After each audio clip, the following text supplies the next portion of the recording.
My God, we have your full undivided attention today. Yep, Oh you my got it. God, I'm here. I'm locked. we're going to Get ready. accomplish so many great things now. Oh no, scary.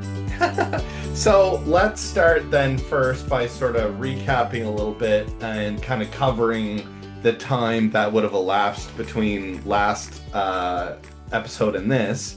Yep. I guess how was sort of the tail end of striped bass fishing slash salmon for you? What did I do? I guided probably 5 or 6 times for bass throughout Hmm. June. Still successful. Yep. Basically didn't have to go too far from the lodge that I'm at, the Upper Oxbow. Nice. It was kind of cool. Like I was saying, June is kind of the month that'll target bass and salmon pools. And they were there, not the big numbers that I saw last year, but they were still there. It's kind of cool. Some of the bass that I would see in the lower half of the river, I would start seeing the Gaspereau or the Mm. river herring and the shad. And Hmm. then you would see like 5 or 6 bass together in just one little school. And there'd be bigger bass like 30 inch or like the upper class ones. And they would just be kind of slowly stalking behind them. And then you'd go Mm. down, you wouldn't see any fish, and then you'd see another little cluster of bass, and it was like 5 or 6 of them, and they're all just kind of sitting in there. I never saw anything like aggressively taking after the Gaspereau there, Hmm. but like they were just always grouped up, jockeying in behind them. Like they were just Right. always kind of on the hunt. So midday it was hard. It basically Yeah. got to first thing in the morning, if you could be on the water, Right. good bite, you'd get a couple. And the same thing, like if you get 2 or 3 fish in a pool, you did pretty good, and you'd go down to the next pool and look for another one of these little pods or whatever. Right. But consistently, yeah, we did all right. I mean, it didn't have the big numbers. We didn't have the 50 plus days by any means. Hmm. But still was able to, the 5 or 6 times I was out, we got a couple keepers, got a couple fish in the boat. So good fishing. And then all of a sudden some salmon started showing up. Yeah. So I've been chasing after salmon. I haven't found my way out to the saltwater yet. I've been dealing Yeah. with the bugs and the what do they call them out here? Dog flies and moose flies. Okay. Evil bugs. Yes. Oh yeah. They take a chunk of your skin away. Oh They yeah. take a Hmm. chunk out of the back of your head and they fly away to a branch and then they Yeah, eat it or horse and stare at you. flies. I hear them called Well, horse flies a lot. yeah, see that maybe it was the Northwest folks were they, but here, like back home in Ontario, Yeah. we called them deer flies and horse flies. Okay. But up here, they call them dog flies and moose flies. Interesting. The dog flies are the little ones with like a red stripe on their Ah, back, and then the okay. big ones are the moose flies. I Okay. don't know. I've been corrected too many times. Right. They're not too Maybe it's fun. maybe it's a maybe it's a northwest, little southwester thing. Right, right. And so, and how have the salmon numbers been this year in your estimation or from your proof that you have? Well, to my surprise, they have been better than they have been that I have seen them in the last 3 years. Okay.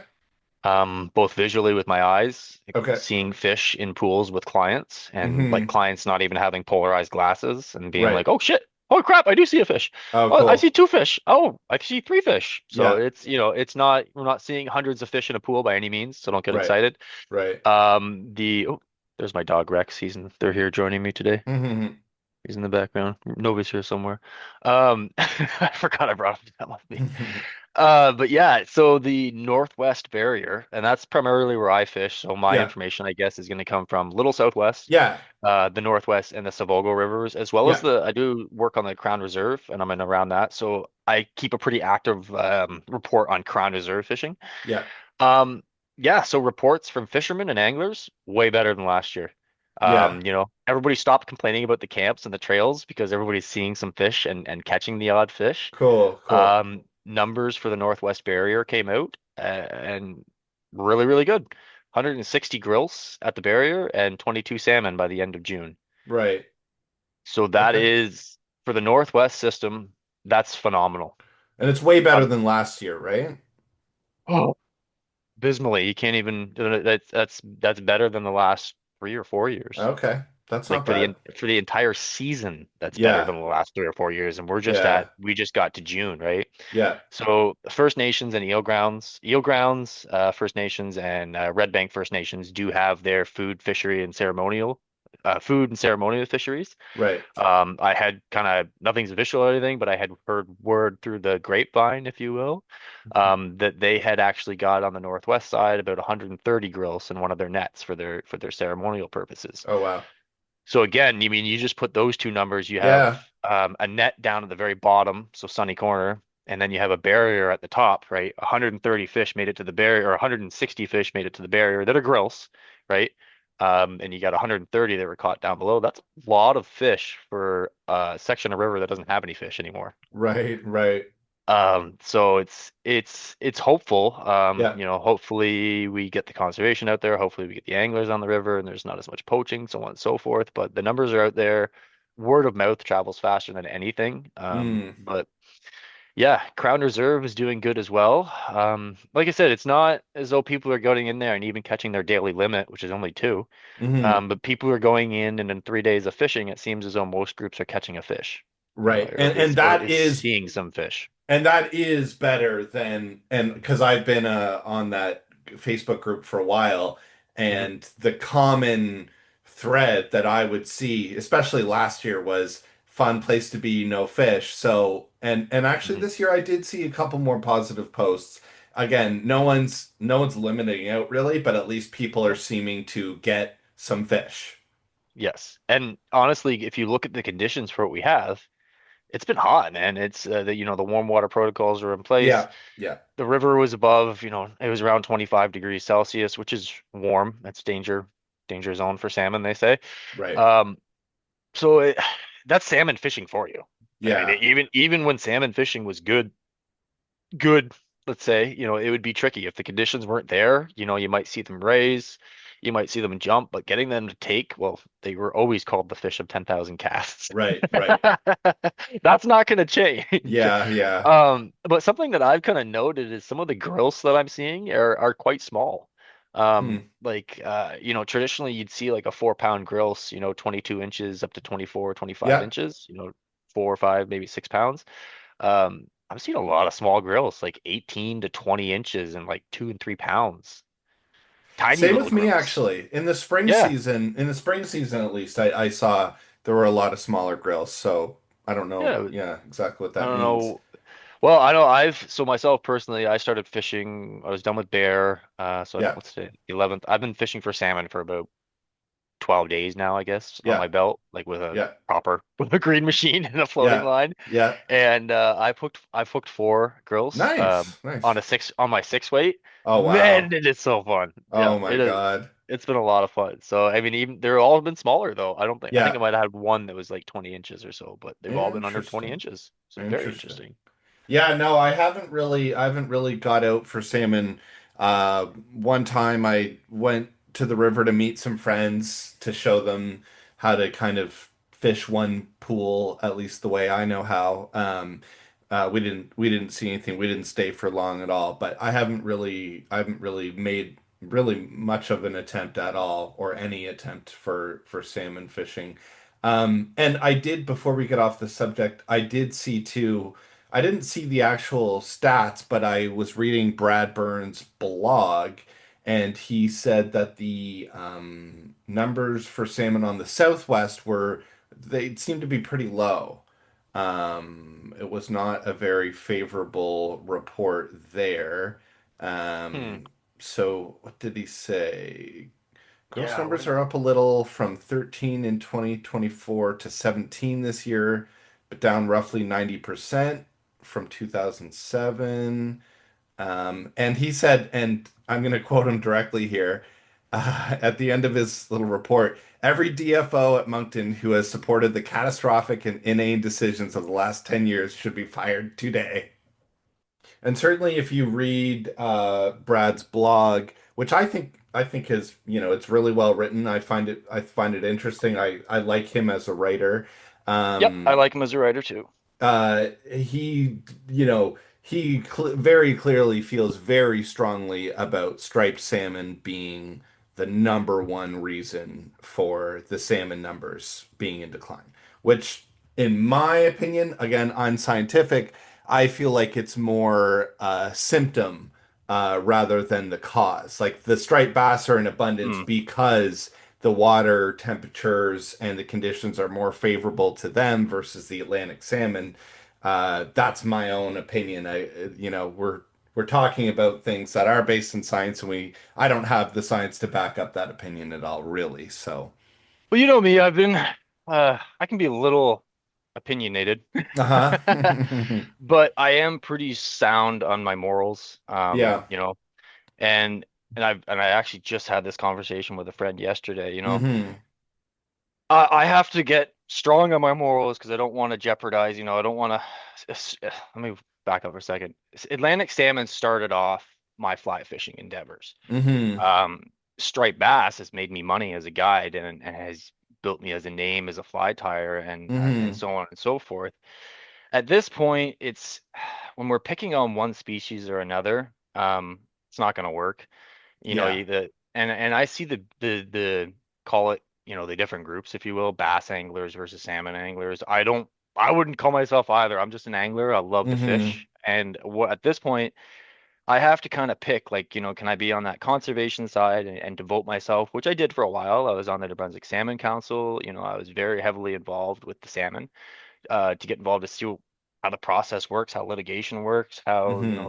their whole diplomatic deal works. Um, and I don't know, I'm a full-time striped bass guide. I go to Yeah. the shows and I talk to all the striped bass anglers. What I see kind of is like this parallel, or not a parallel, but it's like this to divide where the striped Hmm. bass anglers, they don't want the bass is blamed for the salmon. So the Right. striped bass guys, we can't admit the striped bass are overpopulated. Right. Right. Right? In any case, the striped bass had a big advantage for a long time. They had big protection and they were overpopulated for a time. Until Hmm. we get the proper science and numbers, we won't know if their decline is going through. It takes like 2 years before we actually know. Yeah. It is very possible the bass are on the decline now. The Hmm. salmon anglers, they don't want to admit the other 1,000 issues that are wrong with the salmon Right. environments, right? Right Right. now, Hmm. the big flashy, the thing that Brad Burns is great at is something called gaslighting.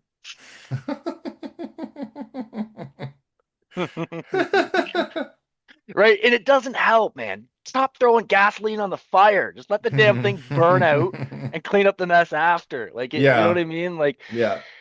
so, you know what I mean? There's a lot of other things that we can do to help salmon instead of just focusing on the government and instead of focusing on the straight bass. We could be focusing on our cold water habitats. We could be Right. focusing on some of these procedures that don't actually work. Right. We could be looking at stocking programs. We could be looking at habitat restoration, more scientists on the water doing Yeah. water testing like this. That's all this effort goes towards gasoline on the fire Mm. when it could be boots on the ground just looking for simple 1% solutions. And that's Right. something I believed in for a very long time, and it makes a big difference. So Right. I don't know. I hate to see a divide. I hate to see, somebody pick on this and pick on that because no matter what, you're going to get two sides to the story, right? Yeah. You never. So I don't know. I don't see the point of arguing and fighting and going to court and going to war over it. Yeah. But Interesting. on a side note, if we're comparing numbers to 2007 and 2008, well, I mean, we're comparing the best years of fishery. So 2010, 2011 was the last great run of Atlantic Right. salmon. Let's say that Right. everybody talks about it. Well, why are we Yeah. comparing the last worst years on history to some of the best years on history, right? Right. Right. Again, gaslighting. Mm. Mm. It It's it just, it it does you know what I add mean? yeah, there's a bit of sensationalism there, I guess I would say. And Yep, but I mean, that sometimes I think you need that to get people buying in. you Um, do. That's where I yeah. get that divide, but like marketing can be a little evil. Yeah. Yeah, Don't exactly. I and I it's something that I have to like little let go a little bit, if you will. Yeah. Misinformation is a pet peeve of mine. Right, right, right. When that there was a new announcement that came out with the Gaspereau fishermen and the striped Mm. bass. Did you see Yes, this? I Yeah, did. so when that came out, I almost near went on a manhunt because they released it at 5 o'clock on a Yeah. Friday night and it was just a picture. There was no link to DFO's variation order. And really quick, let's tell people what that order was. Can we bring it up? So yeah, in the editing, I guess, whoever does it, this bring up like the little VO order that they brought Hmm. up. So it was basically a cull order. It was a cull to Mm-hmm. kill order, Mm-hmm. for mandatory bycatch on the Gasbro net fishermen to keep Right. 500 striped bass per Yes. day 500. Yeah. within the slot limit. Now Yeah. it came out on the 20th and finished on the 28th. Oh, okay. So don't is it the 28th? Whatever it is. I'm not looking at the document, but it was So, a very short window oh, that they okay. It had. was a short window. Okay. That's Yeah, good to so know. it's wham bam, it's done. Yeah. But I mean, that was a shock to everybody. Like Yeah. that Mm-hmm. was the new minister from DFO. Came in, boom, Friday night. Okay, here you go. Sit on Mm. that for the weekend. Like that was, you know what I mean? That was kind of until I actually got the actual link in my hand. Like I was Right. back in I was up on the little Southwest doing trail work and got Yeah. back into service. My phone's just blowing up and all I could see was just a Oh, picture of yeah. it. Yeah. So that whole misinformation thing, it's tricky. I always try to do my due diligence on it, but yeah. Um, that wasn't misinformation. Just Yeah. came out. Yeah. It was Yeah. really weird. The all the groups, nobody knew about it, really. It was like Right. a don't know. Just kind of happened. Yeah, I So, mean, so a lot. even if I Mhm. was a bass guy, I Yeah. don't know if I would support that because I don't have numbers in my hand to say, yeah, okay, that's good, Right. right? We're still Yeah. like next year from even knowing if the striped bass are on decline, I guess. Yeah, exactly. No, I mean the process of, research and publication, it's pretty slow. Like there's a 2 to 5 year turnaround usually between when a study starts and when anything gets published, at least. So yeah, Exactly. especially around here where I don't think, science is being funded like it probably is elsewhere in terms of how much money goes into it. Um, so speaking of Money, money, money, science, money. yeah, exactly. Speaking of science, and also this will take me a little bit to my own experiences because I asked you what you were up to the past month. I did a little bit of my tour of the Upper St. John River tributaries, which I am want to do Ooh. at end of June. It was, first of all, I'll start with the positives, which is it was great bass fishing. There was a lot of bass around. And it was like the coldest day. It was on that day a couple weeks ago where it was just frigid. And so, bass fishing, especially in water, the when it's that cold, doesn't always mix well. But we still did pretty well, and I pretty much got all or most of my fish on my mouse. So that was really fun doing Nice. top water, smallmouth fishing kind of on the big river, making big casts and getting some big fish. So that was really nice. Cool. So, and then as for, what I was actually after, which was to try and find some trout, uh we were not successful. And I don't know if I mentioned on this podcast before, but when I had gone and I looked, Google Photos is great for this. I think it was 6 or 7 years ago when I went on that exact same date. The conditions were much better, and I got not only like a 12-inch rainbow trout, but a salmon. Um, yeah, a St. John River Nice. salmon. I'll put the picture up. It was probably like it was. I don't know if it would be considered a grilse or how that kind of nomenclature works when they're probably not even that What is migratory it? up there. I don't know, but it was it. It's whatever the tag limit was. It's like Right. 25 inches or 24 Right. inches and So it was above it is was salmon. it was definitely smaller than that. When I first hooked it, I thought it was a rainbow because it was probably about 16, 18 inches at the most. So definitely within the grill's range. So it was a smaller fish, but it was a beautiful fish and obviously a really nice surprise to be fishing the St. John River and get into a salmon. And so what like I like to do is kind of explore a bunch of those different tributaries that exist above the dam. And I was pretty shocked to find the water temperature of those tributaries being what they are. They were extremely warm. And again, Really? even like 5 years ago, they were pretty cold. I don't know if this year in particular was bad. And it's bizarre too because we didn't even like we had a pretty moderate temperature spring. And so I wouldn't have thought that those tributaries would be so warm. But all of them but one, and the one that was cool was actually one of the closer ones to Fredericton. Hmm. the tributaries were really warm. The flow was okay, but not they were not cool enough any to support salmon. And they Hmm. weren't cool enough to probably maybe rainbows would do okay and some trout, especially in Yep. the upper reaches. But for salmon, there's no way most of those tributaries would have been sufficient. So it was a bit disappointing to find those tributaries being so warm and we didn't see any sign of fish. There weren't really any rising fish. Again, it was a very cold day, so they weren't super active. There might have been a couple trout or salmon around that just weren't actively feeding on the surface, and I just didn't Hmm. see them. But definitely in past years, I had done a lot better at that exact time. It was the same date. I think it was June 28th, whatever, 7 years ago, 2018 or whatever that would have been where I got that salmon. So, a little bit disappointing. Again, the great thing is when you're fishing up there, the bass fishing is wonderful. And so, you're not bored. There's lots to do. The all of those tributaries are full of crayfish, and I actually didn't Ooh, buy crayfish flies, and I should have. But like when I say interesting. like full of crayfish, Yeah, they every like the single warm water. yeah, well, and those tributaries, I've noticed it before, but this year was insane how many we found. Every single tributary where it led out into the big river there were so many crayfish. So Hmm. next time I go back, I'm definitely going to fish a crayfish style fly, Hmm. and I'll probably do a lot better.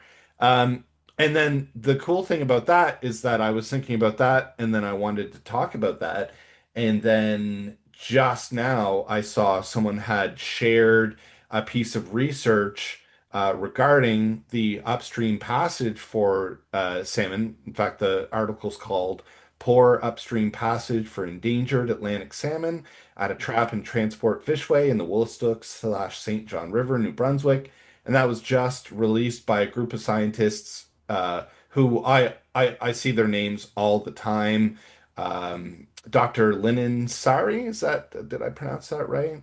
I'm not Mm. 100% sure. And Dr. I think Curry, I see his name a lot. So Mhm. a lot of names that I see a lot that are doing a lot of important research on salmon. And so that was a really great read. And again, I'll make sure to link that so people can take a look at that study. I thought it was a pretty well written study. It wasn't too hard to understand. Um, Basically, Oh yeah. the kind of conclusion that I'll at least read out here is that less than 20% of tagged fish that approach the dam passed upstream. Hmm. So those fish they're somewhat showing up. And basically, the conclusion is that the fishway design and the operation practices are insufficient Yep. for allowing those fish. And what I didn't really realize too is that it's actually a manual fish passage. It has Hmm. to be Yeah. manually operated. Yep. And so it's never open at night when fish like to migrate.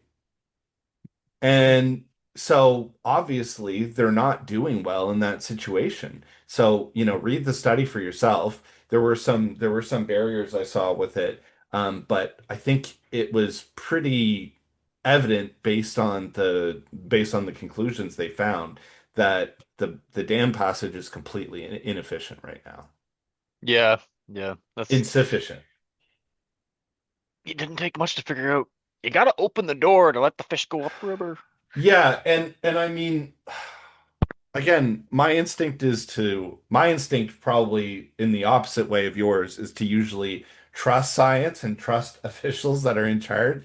And so maybe in my mind I trusted that on some level that at least recently there's been a little bit more pressure and attention called to those practices. I thought maybe they were doing a better job, but clearly not really. It sounds like the system is completely inefficient. And so they need to restructure the passageway and the barrier and all of that to actually allow those fish to pass upstream. So I wonder, how many of those salmon that would have uh, been up in the tributaries where I was fishing, how many of those fish that would have gone up there simply didn't because the opportunity just wasn't really there because of the conditions or, you know, again, it's a sad situation where Mm. there's clearly an insufficient system in place and it continues to be in place. And I don't know, is anyone doing anything about that? That's well, somebody's studying it because there's definitely like there's the groups that stay on it. Yeah. TFO, they're obviously like the study that we read. Yeah, which is My on great. a which is it's good. It's That's the great. first step is get the study.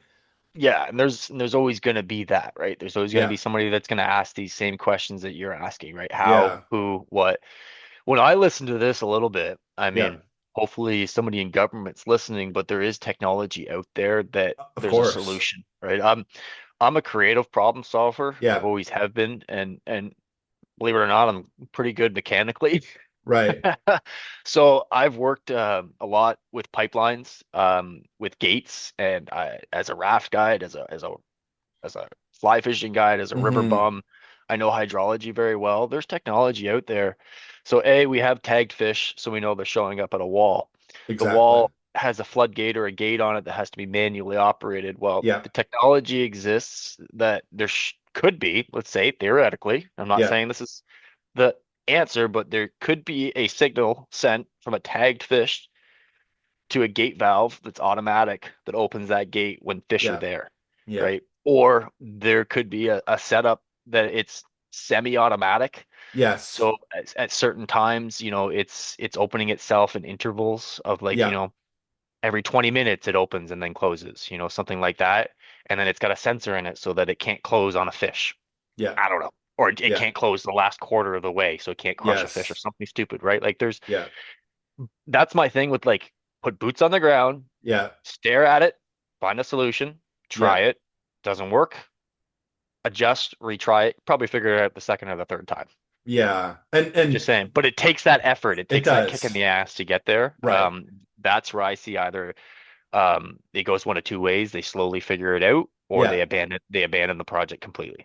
Yeah, exactly. And I want to be as positive as possible and think that this study was just the first step and it's going to cause some change. And maybe the onus is on us as, fishermen and conservationists to make a little bit of noise about this study and what it because and also what I like too is that not only does it provide a conclusion, it actually provides a recommendation. So they say we also recommend experimental evaluation of operating the fishway at night when energy demands are low and attraction flows can be concentrated towards the fishway by exclusively operating turbines 1 to 3. Potential fishway upgrades should consider automating the lift cycle to reduce operator dependence.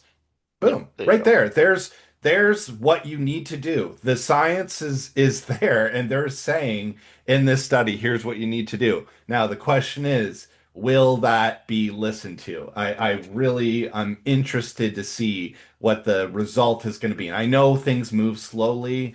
Uh With NB Power, who knows? yeah.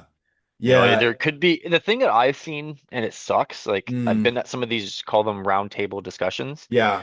where you'll get, everybody's talking, people are open, Yeah. ideas, and then one person will say, "Oh, that's not gonna work. We're not gonna do it." Right. It's, I don't Yeah. know. Hopefully it doesn't happen with that. What the way I see it is, I'm not really there, so I can't get too opinionated on that one. Yeah. I Uh-huh. support your advice and your opinion on it. Like just, I didn't, you sent that to me and I had a little quick chance to read it. Right.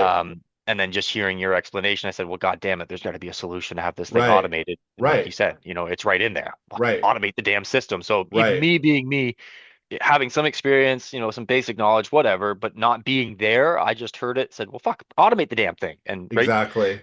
So hopefully they can have a roundtable on this. I mean, this is where something like the New Brunswick Salmon Council comes in.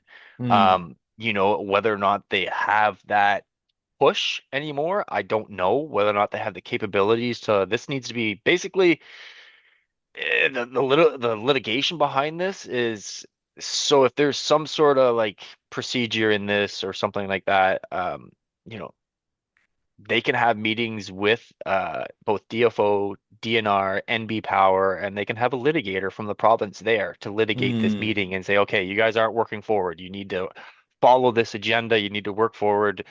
But that issue has to get pushed by the public. And unless the government hears multiple people saying, this is an issue, we want it fixed, it'll, like I said, it'll slowly get fixed or the Yeah. project will get abandoned, right? Yeah. If people want change, they need to. So from a scientist's point, how you and I can help is we're doing the best thing we can, is that they do all that work. And it takes a Yeah. lot of work for them to go out there and do that and compile it. And they're very passionate. They Yeah, want they the right start in information out. 2022. So it's Exactly, three right? years in the making. Yeah, so it takes them a long time. The best thing that Hmm. you and I can do is we can talk about it, we can Yeah. be open about it, we can have our opinions on it, and then we can push it to other people to say, Yeah. read this. Okay, now Yeah.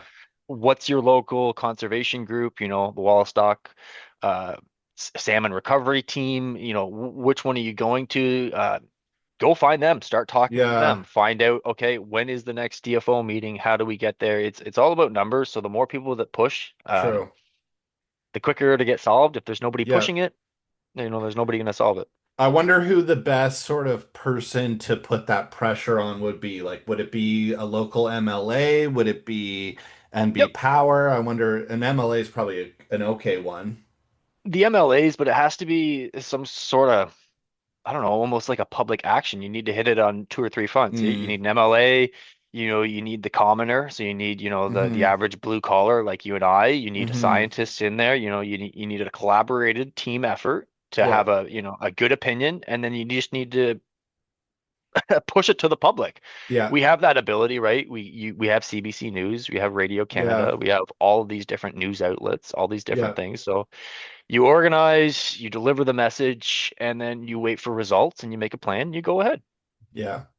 But it Yeah. takes a good number of people to do that. And in New Brunswick, fly fishing community, salmon anglers, we'd be lucky 2 to 4,000 maybe. Yeah. You can really open that spectrum if you go outside of salmon and fly fishing, you Yeah. really increase those numbers, right? Yeah. But for something that's so niche and detailed, you're going to need, a couple hundred people to step up, or, at least a very small group to be very organized and deliver a message. And if it gets public, it gets seen on the news, it gets talked about a Mm. lot more. Yeah.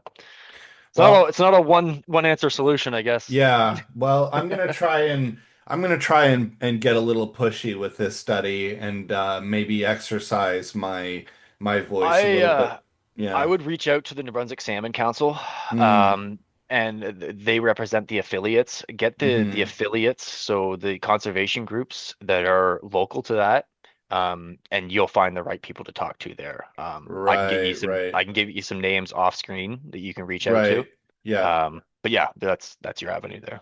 Yeah, I think let's I don't want people to just forget about this study. I think we should push this a little bit and push Mhm. back against it and there's nothing I'd love to see more than some kind of a return of the Atlantic salmon. Now, one thing that was interesting in the study, it doesn't really say how many salmon there were that they counted. I'd love to know that. Like, what's your sample size? I'd be quite interested. They Oh, do. it's It's gonna be going to be. very low. I know, and they do sort of admit that the sample size is low. So again, but I don't know. What does that mean? Does that mean 5, 10, 20? I would love to have one of the Less. scientists involved in that study on the podcast. That'd be my dream. Yeah, it's I would say it's less than 200 fish for sure. Oh yeah. Oh God, yeah.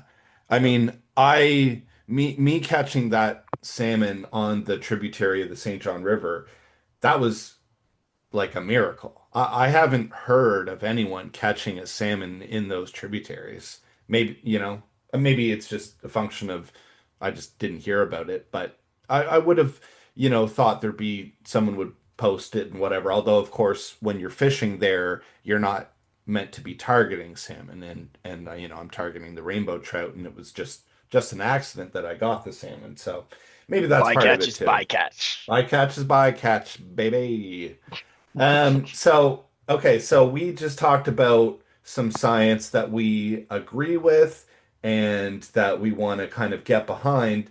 Now let's shift it to uh, something that's happening on the Miramichi that you're not sure that you agree with. And we're talking about the warm water protocol. And so we had kind of talked a little bit about that. Now, personally, I don't, I haven't got my mind around the concept enough to really have much of an opinion other than what's officially being done. But you made some good points about potential effects of the warm water protocol and why you maybe think it's not as effective as it could be. So, do you want to give me a little rundown on that? I certainly can. Yeah, I don't know. Where do we start with this? First of all, So, what is the warm water protocol and what does it target? What kind of pools does it target? so the warm water protocol targets 29 um, salmon pools that are considered to be cold water refuges. Right. So these are pools, whatever the length of them is, they're Mm-hmm. determined. They have some sort of tributary, some sort of stream, some sort of brook that has an influence of constant cold water. Mm-hmm. So when the water's warm and the water's low, the salmon have basically a pool to refuge in to stay Mm-hmm. safe and a safe haven, if you will. Right. That procedure comes into effect, I think, once the river has been above or at 25 degrees Celsius and warmer, Okay. for a matter of days. I can't remember what the procedure, the details of it is. I used to know. I think it's maybe 3 or 4 days.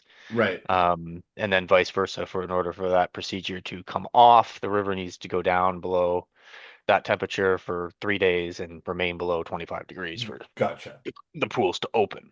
So Gotcha. that procedure was put in place with good intentions. Mm-hmm. When we had larger numbers of salmon, and at this point, it's causing a more of a hindrance. Not a, I don't know, hindrance isn't the right word, but Mm. it's not an effective procedure by any means. We don't have the salmon numbers that we used to have. We don't have the number of anglers that we do ha used to Mm. have. But that kind of pushing aside, the way I'm kind of starting to look at this Mm-hmm. is why are we closing the only pools that are actually safe for the salmon and leaving the rest of the river open, that's actually not safe to be fishing in? So Right. Your instead of idea is if those cold water pools are closed, people are going to go to warm water pools and fish and stress salmon more than they would be stressed in a colder environment.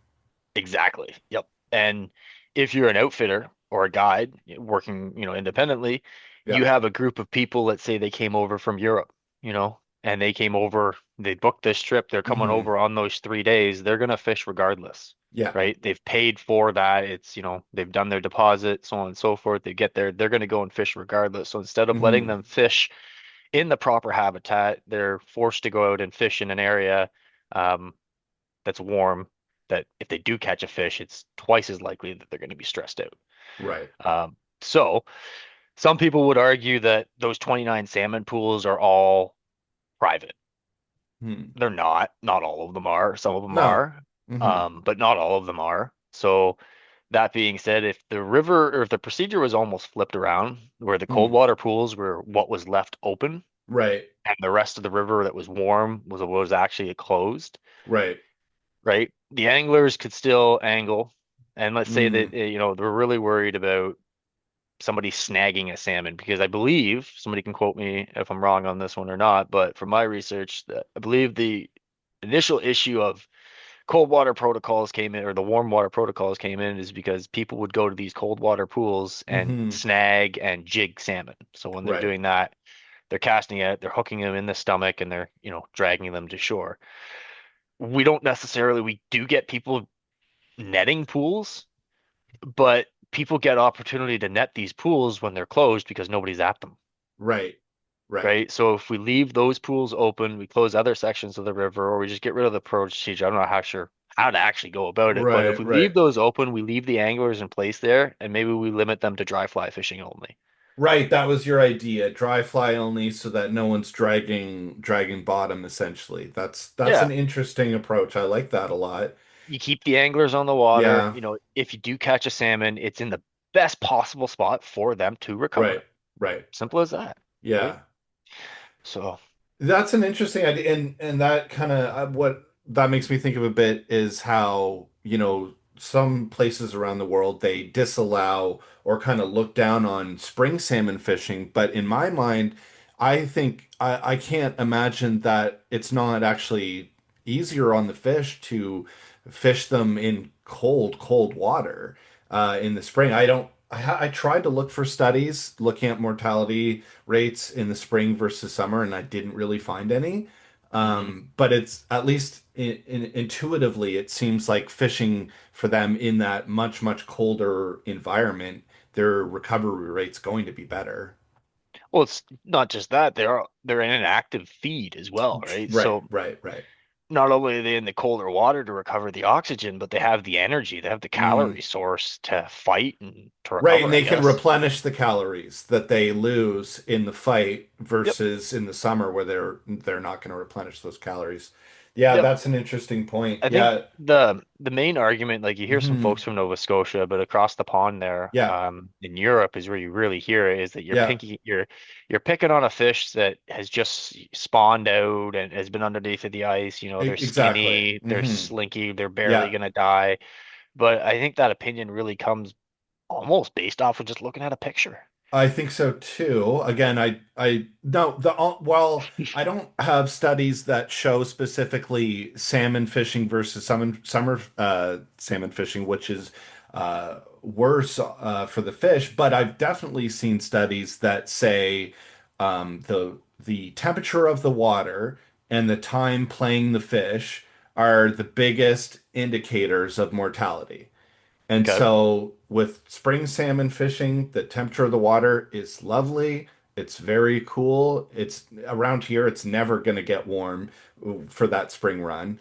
And at least for me, like I can get that, especially when you're fishing from a boat, it's not that hard to get that fish in. And I tend to get my fish in, I use pretty, higher pound leaders so that I can get those fish in Yep. pretty quickly. Exactly. Because again, reading those studies, time fighting the fish, that's the biggest, that and temperature, biggest indicators for mortality. So you can reduce that as much as possible. That's all for the good. So I find that an interesting question. So it's really interesting to think about the cold water pools and the warm water pools. And, to touch back on some of the points you made, there is an economic factor. And Big time. as a guide, how how far will you go to try and satisfy clients that flew all the way from Europe? You'll go pretty far. And you're going to Exactly. cover a lot of water. You're going to try a lot of pools. You're going to be putting that fly in front of a lot of fish. So again, that, maybe when it comes to your average Joe like me, that's going to keep less people fishing. But for the kind of elite fishermen, if you will, or the wealthy fishermen, it's really not going to prevent them from getting into fish and, bugging even more salmon in potentially worse environments. Exactly. And I mean, it's nothing new for New Brunswick, right? It's not Hmm. like last year we decided, hey, we need guides on the river now. Right. It's somewhere that we've had 100-year history of, Yeah. and there's people that have traveled here for 20 or 30 years in a row. Like, Yes. you know Yeah. what I mean? For some Exactly. of these, and like I've experienced with some of my clients on the water, in the fall, we've had clients that have been coming to the lodge for well, like 10, 15 years. And Hmm. they're out on the river. We're not in tears or anything like that, but damn, man, it's sad, right? Yeah. They just want to, hopefully see some fish. They just want to catch some fish. They love the area. They love the Hmm. people. They love the scenery. It's just the river's beautiful. Yeah, And it you is. know what I mean? It's not all about, coming here to hook a fish and to catch the biggest fish. Some people it's about that tradition. You Yeah. know, they've been coming here with their grandfather and their fathers and so on and so forth. So if they come here 4 or 5 years in a row and it's the same, you know, cold water pools are closed. You can't fish. You're Yeah. not going to see a fish. You know what I mean? That's how traditions get broken. So I don't know. And there's lots of public pools for people Right. that are worried about, the rich guys are going to get all the best pools. The Miramichi River is all private. Bullshit. Come out with me. Come see the come see the Renoose, the Little Yeah. Southwest, the Dungarvin. the Silvogo. Yeah, I haven't even gone on the Dungarvon really. It's not much of my. The salmon Not in zone fishing's, 7. yeah, the salmon fishing's I don't think has been great there lately, but that's an example of a river that there's no private pools on. Exactly. Yeah. Right. And yeah, so then right there beside that, so the Dungarvan comes off of the Renouse. You have the South and the North Branch Renouse. Yeah. You have the Little Southwest, which is damn, that's one big Yeah. massive watershed. Just Yeah. look at the damn thing on a map. Yeah. Then you have the Savogo, Sabogal, yeah. South Branch Savogo, and you have all Yeah. the Northwest up until Crown Reserve starts. Yeah. Yeah. I mean, and honestly, when you're over near the Northwest and you're in that section, look on the map, you're really not far from the Piscataway River. No, The no, you're Piscataway not. River would be like an extra half an hour drive, Yeah. right? And Yeah. and there's a new watershed, so on and so forth. And that's all, well, the Piscataway's got a lot of private on it, Right. but look at a map. There's lots of spots for folks like us to get into, and there's lots of cold water pools that I believe have yet to be discovered. That makes sense for sure. For sure. Like I know locations, like I carry a gauge with me quite often to check water temperatures. I know 4 or 5 different spots that have cold water influences Gotcha. Gotcha. that are not on that map. Yeah, yeah. Right. And to give a little tidbit for people and not, reveal spots specifically, if you don't know where any public pools are, you can literally Google public salmon pools, New Brunswick, and you will see a link to a website that gives you a list. So I'd Yep. encourage people to definitely check that out. Try Yeah, and the try MSA and do has a that quick. list. Yep, exactly, exactly. So it's not that hard to find. Now, most of those spots are a bit tricky to get to. 4x4 vehicle is usually recommended or required, but Or a good pair yeah, of legs. or a good pair of legs, exactly. So you do have to do a little bit of bushwhacking a lot of times for these public pools, but there are some out there that are definitely worth exploring. So Yep. um, yeah, I'm gonna hopefully I'm gonna get out there for a little bit of salmon soon. It's definitely it's kind of that time of year, and uh, I guess I'll probably go and do a couple little trout trips up in the headwaters of some of the areas that I fish, but the trout fishing definitely dropped off a lot, the past month Oh in yeah. the big river at least. They're, Mm. they're all up in, or not they're all, but they're more concentrated in the brooks and Yep. kind of making their way upstream and that sort of thing, which I tend to like to fish the kind of big river a little bit more. But obviously this time of year, if you're trying to find trout, those smaller brooks and tributaries higher up in whatever system you're fishing are probably going to be where you're going to want to go. Hmm. Yeah, that makes sense. Yeah, I fished like I've been haven't gone after trout specifically, but I've been Hmm. fishing some different spots, and that's why I kind of downsized to a 6 weight spay. Yeah. Yeah, I've been into some spots, and that's what I've kind of noticed. Some of the bigger rivers, you don't see as many trout, and then you get into Hmm. some of the little small brooks and stuff like that. You start getting into it. I Yeah. might, I might start fishing some trout patterns. I don't There you know. go. There you go. They make my Fish. salmon flies still. Yeah, but wait until you start consistently getting fish on the mouse.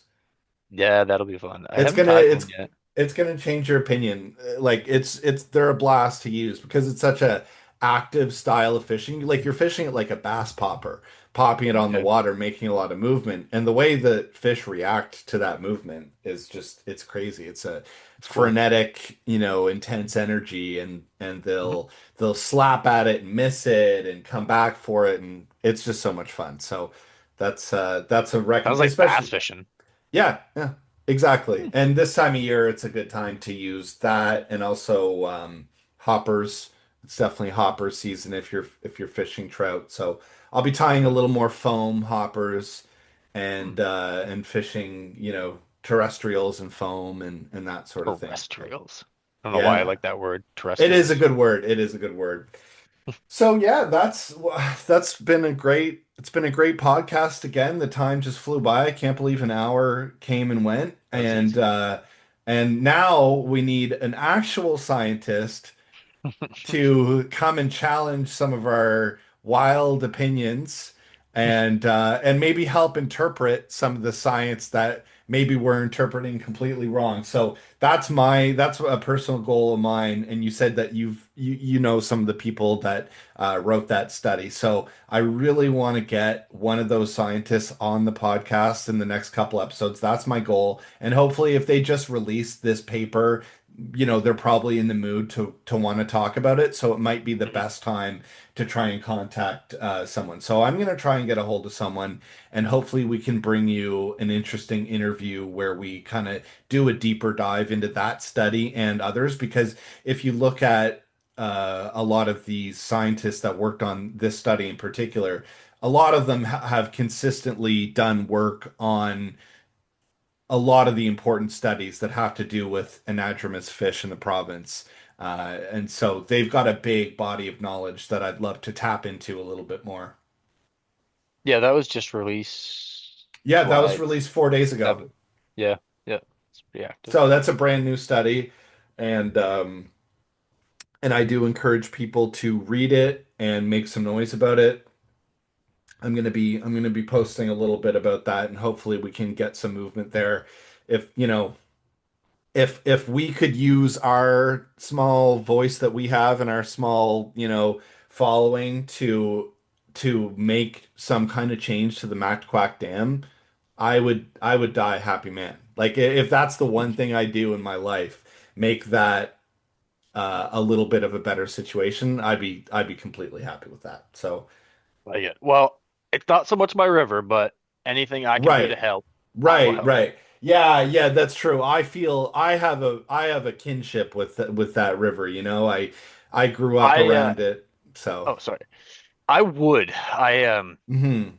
I kind of I can divide and conquer well, but I like to be focused on one thing at a time. Exactly, and It, that makes sense. yeah, and if I'm not, something I've noticed, and it's like even when I'm back here in Moncton, if I'm not on Hmm. the river, I don't really know.